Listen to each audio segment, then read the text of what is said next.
آپ نے فرمایا کہ نماز جب پڑھنی ہے قیام کرنا ہے اور پورا قیام کرنا، اس میں جو کچھ اللہ تعالیٰ نے آپ کو توفیق دے ہو اتنی تلاوت کرنی ہے سورہ فاتحہ کے علاوہ. پھر جب رکوع جانا ہے تو رکوع کو بھی پورا کرنا ہے. وہ پورا کیا کرنا ہے، اس کی حد کیا ہے؟ حتی تطمئن قلب، جب تیرا دل مطمئن ہو جائے، اور اسی طرح سے جلسے میں بھی دل مطمئن ہو جائے، سجدے میں بھی دل مطمئن ہو جائے. دل کے اطمینان کی کیفیت ہے ویسے کیا؟ کبھی سوچے؟ نمازیں ہم پڑھتے ہیں، ہم نے کبھی سوچا ہی نہیں اطمینان کا مطلب کیا ہے. وہ اطمینان کی کیفیت کون سی ہے جو ہم نے حاصل کر لی ہے کہ نہیں کر لی؟ کبھی ہم نے سوچا ہے؟ اللہ. پھر بھی ہم سمجھتے ہیں ہماری نمازیں ضائع نہیں ہو رہی. وہ جو اطمینان کی کیفیت ہے، اطمینان ایک قلب کی کیفیت ہے. دل میں ایک اطمینان ہوتا ہے کہ میں جس مقصد کے لیے رکوع میں گیا تھا وہ مقصد پورا ہو گیا، جس مقصد کے لیے سجدے میں گیا تھا وہ مقصد پورا ہو گیا، جس مقصد کے لیے میں کھڑا تھا وہ مقصد پورا ہو گیا. اور وہ مقصد کیا ہے؟ اللہ سے گفتگو. اگر سبحان ربی العظیم 3 دفعہ کہنے سے آپ کو یہ اطمینان ہو جاتا ہے کہ ہاں میری اللہ سے گفتگو ہو گئی ہے، ہاں میں نے اللہ کی یہ صفت بیان کر کے اللہ تک یہ فرشتوں نے اللہ تک میری بات پہنچا دی ہے، میرا اللہ مجھے دیکھ رہا ہے. اگر یہ کیفیت واقعتاً ہو جاتی ہے دل کی، تو آپ 3 دفعہ سبحان ربی العظیم کہہ کے آپ اگر سر اٹھا لیتے ہیں تو آپ کا رکوع پورا ہے.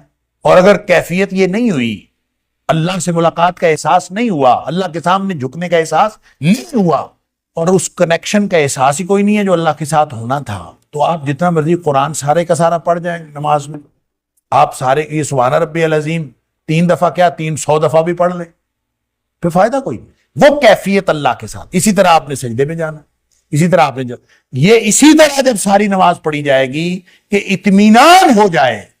اور اطمینان کا مطلب کیا ہے؟ کہ میں آدمی کو ایک قلبی کیفیت حاصل ہوتی ہے کہ ہاں میری اللہ سے بات ہوتی ہے. سبحان اللہ. آپ سورہ فاتحہ پڑھتے ہیں، آپ کو کیفیت نصیب ہوتی ہے کہ ہاں میری اللہ سے بات ہوتی ہے. آپ الحمدللہ رب العالمین کہتے ہیں تو آگے سے آواز آتی ہے، حمدنی عبدی، میرے بندے نے میری تعریف بیان کی. سبحان اللہ، سبحان اللہ. اچھا، یہ آواز کسی نے کوئی کان میں آ کے نہیں کہنی. میں اکثر کہتا ہوں کہ کبھی آواز سنی ہے؟ تو بعض میں اسٹوڈنٹس کہتے ہیں ہاں جی ہم نے تو کبھی نہیں سنی. تو یہ آواز سننے کا مطلب یہ نہیں ہے کہ کان میں آ کے بات کرے گا. آواز سننے کا مطلب یہ ہے کہ قلبی کیفیت محسوس کرے کہ میں نے اپنے اللہ سے ایک بات کی تھی، میرے اللہ نے اس کا جواب دے دیا. سبحان اللہ. یہ ہے وہ اطمینان جس کو نبی کریم صلی اللہ علیہ وسلم نے اطمینان فرمایا. اگر اس اطمینان کے ساتھ آپ نے سارے ارکان ادا کیے ہیں نماز کے تو الحمدللہ نماز پوری ہے. اور اگر اس اطمینان کے بغیر ادا کیے ہیں، نہ قیام کا پتہ، نہ رکوع کا پتہ، نہ سجدے کا پتہ، بلکہ ہمیں تو یہ بھی نہیں پتہ ہوتا رکعتیں بھی پوری پڑی ہیں کہ نہیں پڑی، عجیب و غریب کیفیت نماز کی، تو بہت بڑا خطرہ ہے اس بات کا کہ ہم کہیں اضاعوا الصلاۃ میں نہ چلے جائیں. انا للہ و انا الیہ فخلف من بعدہم خلف. عشاء کی نماز کی رکعتوں کے بارے میں ہے. کسی بہن کا سوال ہے کہ میں 4 فرض پڑھتی ہوں اور 2 سنتیں، اور پھر بعد میں وتر جو ہے وہ تہجد میں جا کے پڑھتی ہوں، تو کیا یہ میری نماز مکمل ہے؟ بالکل مکمل ہے. کیونکہ ایک تو اس لیے مکمل ہے کہ 4 فرض اللہ تعالیٰ نے تو فرض ہی نماز مقرر کی ہے، لہذا جو صبح سے لے کر شام تک جو فرائض کی تعداد ہے 17 رکعتیں جو مختلف نمازوں کی ہیں، اللہ کریم نے تو وہی فرض کی ہیں. نبی اکرم صلی اللہ علیہ وسلم جو نمازیں اس کے ساتھ زائد ادا فرماتے تھے وہ ہمارے لیے سنت ہے. اس میں جس پر حکم دے دیا وہ سنت مؤکدہ بھی ہے. یعنی یہ ساری اصطلاحات اس طرح سے ترتیب پاتی گئیں. لہٰذا کوئی شخص نماز کو سنتوں کے ساتھ ادا کرتا ہے تو یہ پوری نماز ہے، اور نبی اکرم صلی اللہ علیہ وسلم کی پوری اتباع یہی ہے کہ اس کو سنتوں کے ساتھ پڑھا جائے.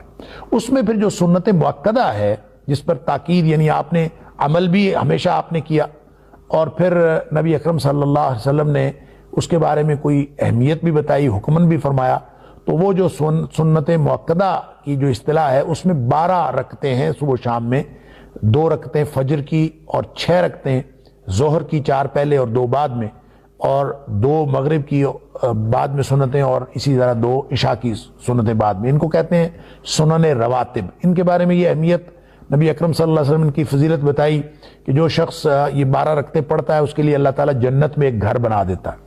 اب جس کو گھر چاہیے، دنیا میں ایک گھر بنانے کے لیے انسان ساری زندگی جو ہے وہ پاپڑ بیلتا رہتا ہے، تو جس کو ایک گھر جو ہے وہ جنت میں مل رہا ہو تو وہ یہ 12 رکعتیں چھوڑ دے، کوئی احمق ہی ہوگا جو چھوڑے، وگرنہ یا کوئی بہت مجبوری ہوگی تو چھوڑے گا، وگرنہ کوئی نہیں چھوڑے۔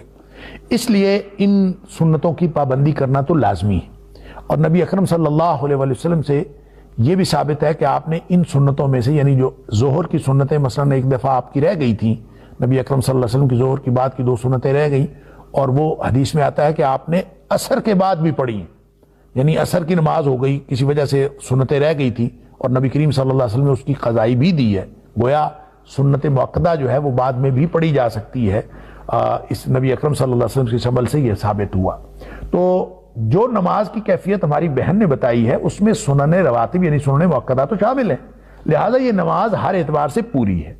اس کے علاوہ ان کے ذہن میں صرف یہ اشکال ہے کہ عشاء کی جو پہلی 4 سنتیں وہ نہیں پڑھتی، تو کیا یہ نماز پوری ہے؟ تو وہ تو نوافل ہیں، اور وہ آپ پڑھنا چاہیں تو جتنا مرضی پڑھ لیں، اور اگر آپ نہ پڑھنا چاہیں تو اس میں کوئی گناہ نہیں ہے۔ اور اس طرح تو پھر آپ یہ بھی سوال کر سکتی ہیں کہ آپ تحیت الوضو کی 2 رکعتیں نہیں پڑھتی، آپ 2 رکعتیں جو ہے تحیت المسجد والی نہیں پڑھتی، تو کیا اس میں نماز میں کوئی کمی ہے؟ تو یقیناً نماز میں تو کوئی کمی نہیں ہے، لیکن اگر کوئی شخص تحیت الوضو کی 2 رکعتیں بھی پڑھے، پھر تحیت المسجد کی 2 رکعتیں پڑھے، پھر سنتیں پہلی 4 بھی عشاء کی پڑھے، اور پھر 4 پڑھتا ہے فرض، پھر 2 سنتیں پڑھتا ہے، تو ظاہر ہے ثواب اور اجر میں تو وہ تو بڑھ جائے گا، اور اس کا ثواب اور اجر اور جس نے نہیں پڑھی ان کا ثواب اور اجر ایک جیسا تو نہیں ہے۔ تو لیکن نماز کو اگر کوئی کہے کہ 4 فرض اور 2 سنتیں پڑھ لی ہیں تو کیا یہ نماز پوری ہے؟ تو بالکل یہ نماز پوری ہے۔ اور رہ گئی بات وطر کی، تو وطر واقعتاً رات کی آخری نماز کا نام وطر ہے، وطر عشاء کی نماز کا حصہ نہیں ہے، اور عشاء کی نماز کے ساتھ تو اس کے لیے ہے جو شخص عشاء کے فوراً بعد سو جانا چاہے تو وہ عشاء کے ساتھ پڑھ سکتا ہے، وگرنہ یہ رات کی نماز ہے۔ اس طرح سے ہماری بہن نے جو کیفیت بتائی کہ وہ اس طرح نماز پڑھتی ہے، وہ نماز نبی اکرم صلی اللہ علیہ وسلم کے فرامین کے مطابق وہ مکمل نماز ہے انشاءاللہ، اور اس کے اندر کوئی کمی نہیں ہے۔ اللہ تعالی ہم سب کی نمازیں، روزے اور نیکیاں قبول فرمائے، اور ہمیں سنت کے مطابق نمازیں ادا کرنے کی توفیق عطا فرمائے۔ واللہ اعلم بالصواب۔ نماز ضائع کرنا اور خواہشات کے پیچھے چلنا، اس سے کیا مراد ہے؟ نماز ضائع کرنے سے کیا مراد ہے؟ نماز نہ پڑھنا ضائع کرنا ہے، یا نماز پڑھتے ہوئے بھی نماز ضائع ہو سکتی ہے، یا اس سے مراد وہ لوگ ہیں جو منکرین صلاۃ ہیں، نماز پڑھتے ہی نہیں؟ یہ مفسرین کے ہاں مختلفی ہے۔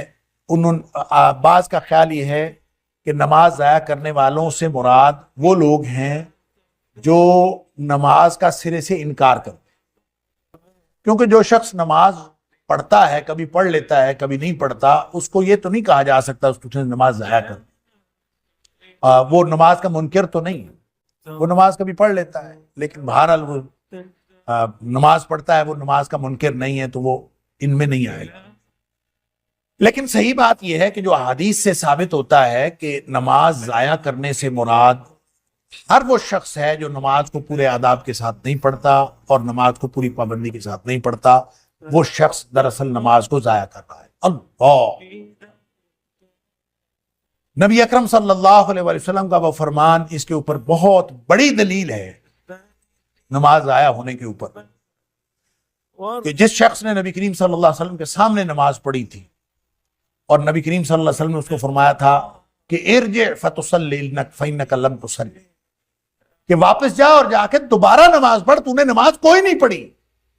تو جب اس نے پڑھی تھی تو پڑھنے کے باوجود نبی کریم صلی اللہ علیہ وسلم فرما رہے ہیں تو نے کوئی نہیں پڑھی، تو گویا اس نے پڑھتے ہوئے بھی نماز ضائع کی، پڑھ کے ضائع کی۔ اللہ، اسی طرح حضرت حذیفہ رضی اللہ تعالیٰ عنہ کا ایک قول بھی کسی حدیث میں موجود ہے کہ انہوں نے کسی شخص کو کہ نماز کو غلط پڑھتے ہوئے دیکھا، اور انہوں نے اس کو پوچھا، ایک تو ان کو بتایا کہ تمہاری نماز کے اندر یہ غلطیاں ہیں، اور دوسرا اس سے پوچھا کہ یہ اس طرح سے نماز کب سے پڑھ رہے ہو؟ تو اس نے کہا 40 سال سے پڑھ رہا ہوں، مجھے تو کسی نے بتایا نہیں، میں 40 سال سے یہی نماز پڑھ رہا ہوں، ایسی ہی نماز مجھے آتی ہے۔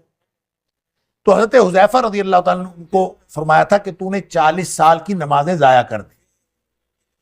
تو اس کا مطلب یہ ہے کہ جو شخص نماز کو